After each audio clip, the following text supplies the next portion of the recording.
Hello students, how are you? Good? Okay. I hope my previous lecture is clear to you. So, welcome to my next lecture, grade 6, topic components of the food. Okay? So, today we will discuss the next topic, which is balanced diet.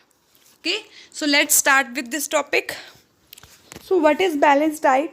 A diet that contains all the necessary nutrient in the right proportion for us so that we can stay healthy and fit.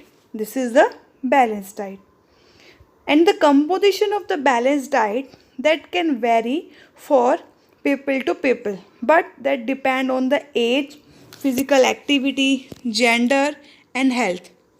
But growing children and pregnant women need more protein as these help in the growth. People who do a lot of physical work need more carbohydrate as they have higher energy requirement as compared to an office worker or an old man. People who are unwell or recovering from the any diseases, they should drink plenty of the fluid and avoid fat rich food. Okay, so this is the diagram of the balanced diet. Now, nutrient related disorder. As we have learned that our diet should have all the nutrient in the required amount that I told you in balanced diet. Lack or excess of the nutrient in the body can lead to nutrient related disorder. So first is a deficiency disorder. If a person who is eating a lot of food but the diet may not include sufficient quantity of all the required nutrient, because a single food item can contain all the required nutrient, that is not compulsory. So it is important to eat a variety of the food item to get all the nutrient. The disorder caused due to deficiency of one or more nutrient in the diet over a long time called deficiency disorder, or you can say the disorder caused due to deficiency of the nutrient, that is known as deficiency disorder. You can see in the figure goiter, scurvy, marasmus and the rickets. These are the deficiency disorder.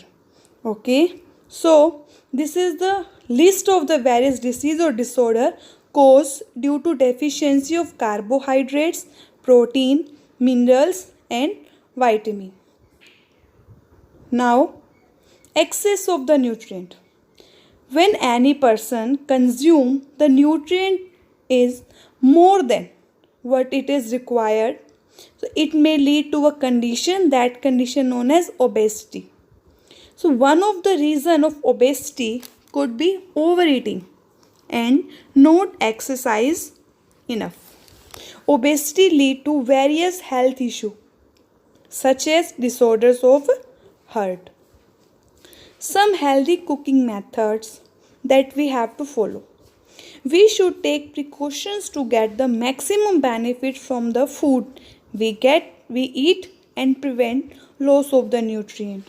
Hence, we should choose methods of cooking that will retain the nutrient in addition to adding flavor. So first is fruits and vegetables that should be washed before cutting or peeling.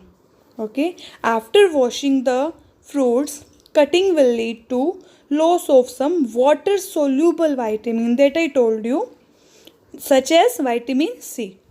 Rice in pulses should not be washed repeatedly as it removes nutrient. And overcooking, overboiling and deep frying, that should be avoided as this practice destroy the nutrient which is present in the food.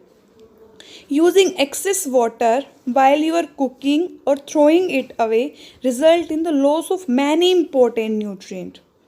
Next, fruits and vegetables can be consumed in both form as well as cooked. Meat, fish, poultry, seafood, egg must be cooked properly to avoid food poisoning by bacteria present on the raw meat. as you know that raw meat have many bacteria which can lead to food poisoning, as well as there are so many diseases which can be caused by these bacteria. So these are some healthy cooking methods which we have to follow at our home while you are cooking any food.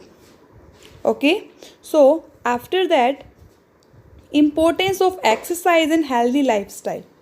In addition to eating a balanced diet, one should have also adopt a healthy lifestyle, which is regular exercise and proper sleep. These are the two healthy habits that keep us physically strong and fit. So regular exercise help in keeping bones and muscles strong. Second, it also improve flexibility, concentration and confidence. And it also help in maintaining the right body weight, and it encourages growth and development.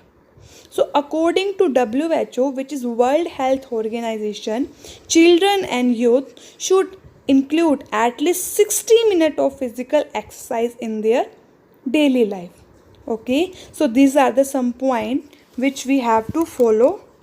Okay, so with this slide our chapter has completed. If you have any doubt, you can ask me.